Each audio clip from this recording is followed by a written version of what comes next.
freelancer versus employee. Which one are you going to choose? Let's get fiscal. Let's get fiscal. Make it make sense.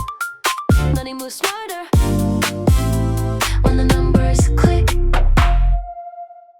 Okay, so freelancer versus employee. I feel like this is a question that comes out quite often of like how one should like choose to get paid. So I guess maybe we break down like what kind of the difference is between freelancer and employee, and then how do we make those choices? Yeah, take it away, love. All right. So a freelancer, you're normally going to fill out a W-9 form, which says, your information so that they can send you a 1099 at the end of the year for all of the services that you provide, versus a W-2 employee. You're going to actually be an employee under that company, covered by all of their benefits and their insurance plans. You would fill out a W-4, and then all of the taxes and everything is going to be withdrawn from your paycheck, and then you get the remaining amount. So a lot of people are really enticed by the freelancer side. You just get the money. Yep. And that's it. Like nothing's taken out. Yeah. Yep. So it looks like you're getting paid more money, but you have to really kind of determine, are you getting paid more money that way? Yeah. Because a lot of the things when you're a W-2 employee, they're factoring in things like PTO, paid time off, sick time. Do you have health insurance? Do you have retirement that usually just comes right out too with each paycheck? Yep. A 401k plan, maybe has some matching. You have your workers' comp. Sometimes they give you life insurance policies, things like that. Short-term disability.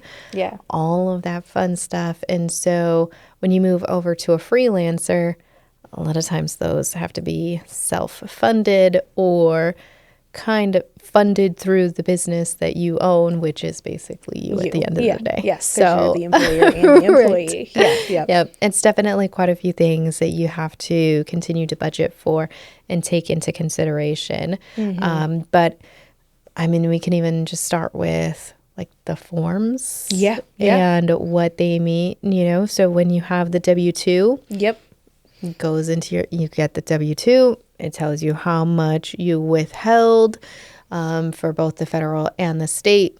You file your tax return.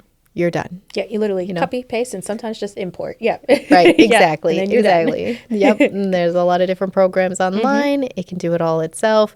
Hopefully you did your W-4 correctly, which we are seeing a lot of problems with these days. They did change it, though, so I do think it's a little bit more confusing after the latest change. So, yeah, that's fair. Does that make me old when I'm like, I remember when that form was like, you put a number, blah, blah, blah. It changed like half a decade ago, so... Has it really been that long since the switch? That's crazy. Yeah, I still think it's confusing.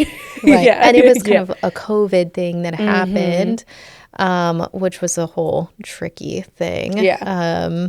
So they were like, put more money in America's pockets, but really all they did is they decreased your withholding. So now you don't really get a large refund anymore. Yep. And you're more likely to have a large payment, especially if you're married and you both filed saying that you were the only source of income, and or if you get a bonus towards the end of the year, that would mess up all of the calculations, and then you end up owing, tens of thousands of dollars. I feel like I also got tripped up when I had my daughter, and then I like picked something because I thought I had a kid, and then we ended up owing after many years of never owing, and I was like, did we do something wrong here? Yeah, because it has that dependent. Exactly. It kept the dependent section. It did keep it, but there's no such thing as dependence on the top line as your exemption now. No, it was definitely strange. So I changed it to just being single again or CPAs something. saw this coming and they retired. They were just like, we are out. So if you're asking why you can't find an accountant, it's because they don't. Yeah, they don't.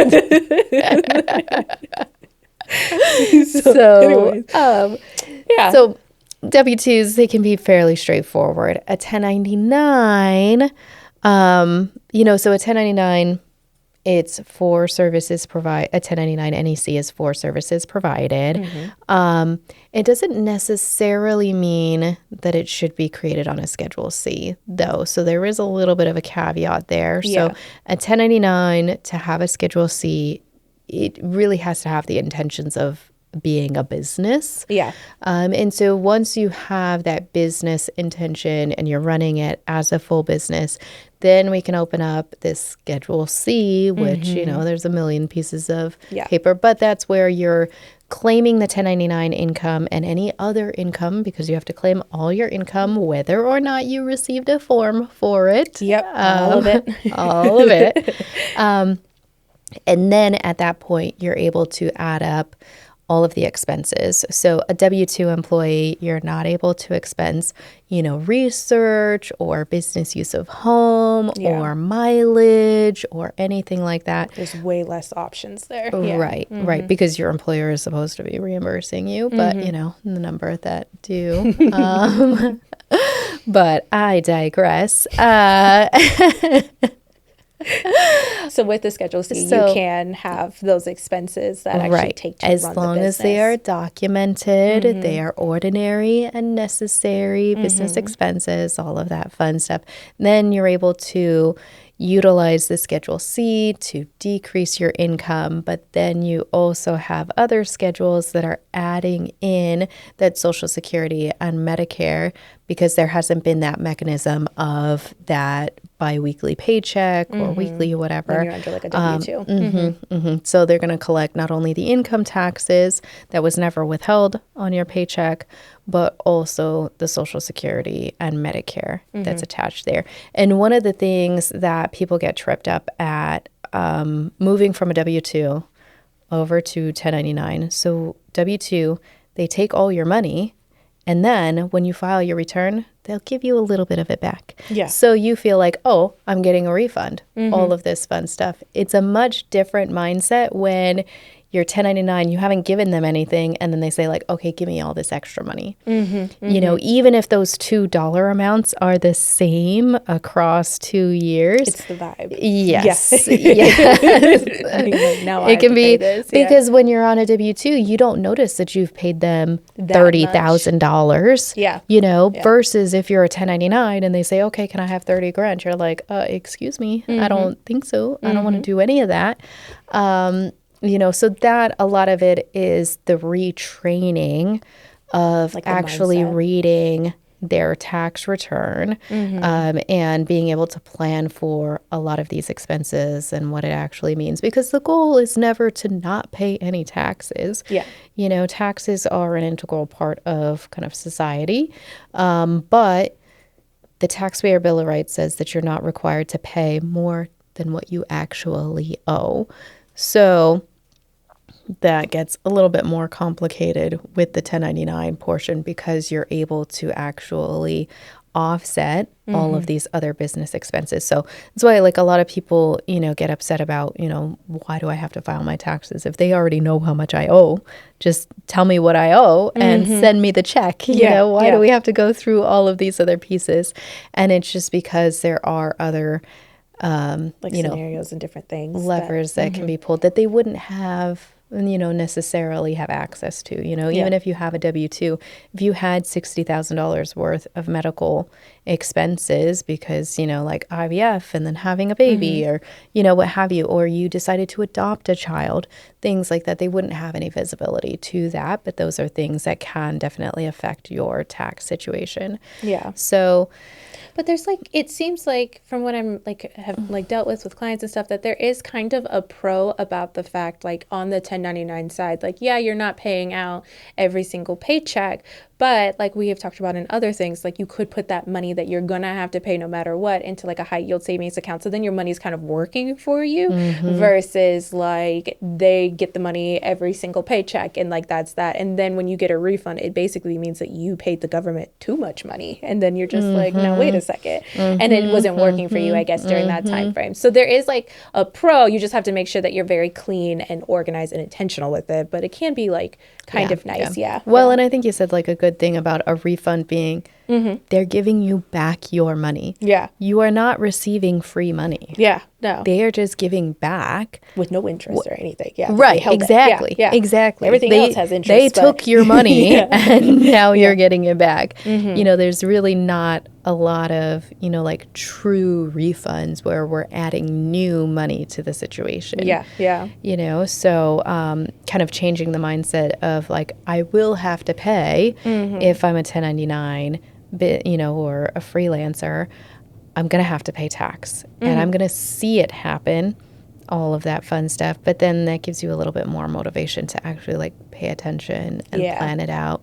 And so it's not a surprise at the end. You already have a little nest egg ready to go. Like you already put that money away as like not really yours, but you have more options as well with that money. Yeah. I always say too, you can sit down and you can decide how much tax you're comfortable with paying, or you can wait until the IRS decides for you. Yeah. And a lot of that, it's just going to be tax planning, you know. So those are kind of some of the things and that I think are good to address as you're going through a lot of your planning scenarios and looking at your business. Well, the difference too, like, because we did talk about like the W-4, but we didn't talk necessarily about the W-9. There's not that crazy of difference between the two. You're really just like giving your information. You do have to give what your business tax classification is. So you will need to know that. I do know we have clients that'll be like, what am I again? Just so that they know how to fill it out. Right. Because many businesses, before they pay someone, will request a W-9, even if your tax classification means like you don't have to get like a 1099 at the end. They still like to have it. So it's good to know like what is your business so that you can answer that question. Yeah, an LLC can literally be taxed as anything. Yes. So if you say like, oh, I have an LLC, like, great, that doesn't help me at all. Yeah, you gotta That tell me means what nothing kind. to me. Yeah, what kind are we like calling you as under the federal government? So yeah, and then just like either if you have a separate EIN, you put that EIN there, or some people have like their sole proprietor, so it's their like social. So just putting that in. So it's very similar to the W-4, but I know that one question I've had clients that get tripped up on it of like, what am I again? Like, what do I click here in order to like do this? Because like there's like a tax if you're an LLC, taxed as, and then there's like separate little check boxes. So it can be a little tricky. I still think it's easier than the W-4, but it can be a little tricky. Well, right. Yeah. The W-4, you miss the one W-4 check is a lot of box, paragraphs. and that's another a lot of 15 reading. grand check right there. Exactly. Yep. So, yeah. No, I mean, I think it's definitely a change. It's something that you need to plan for. You know, obviously, business owners wouldn't pay you more as a freelancer if it didn't benefit them in some way because they're moving liability and responsibility to you. Yep.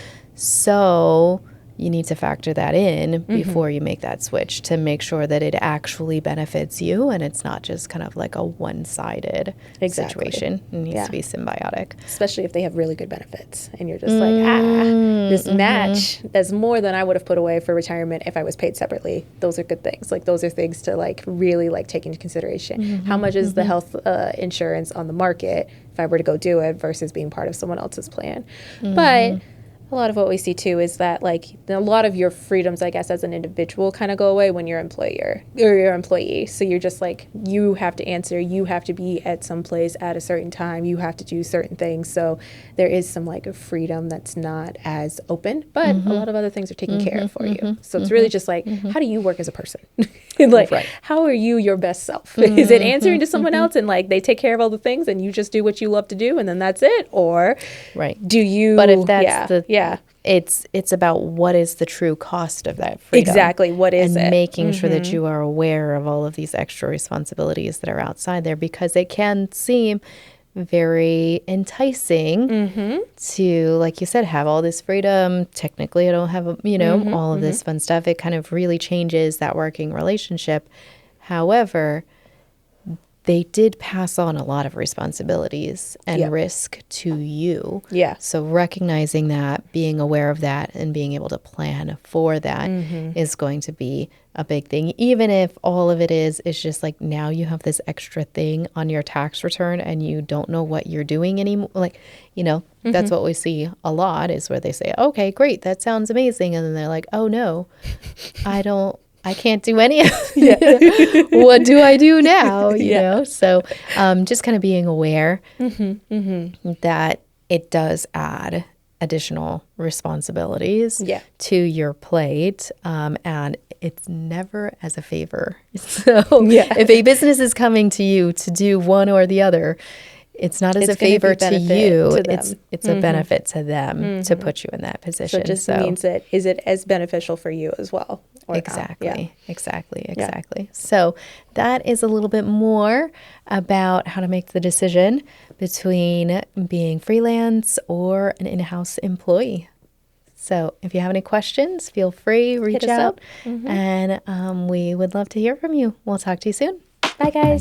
That's it for this episode of Let's Get Fiscal. If this helped you see your business differently, follow or subscribe on your favorite podcast platform so the next episode is already waiting for you. And if a specific money question came up while you were listening, send it through the link in the show notes. Real listener questions help shape future episodes. You can also follow Let's Get Fiscal on social media for more tax tips, business finance breakdowns, and clips from the show. Until next time, keep building the business behind the work.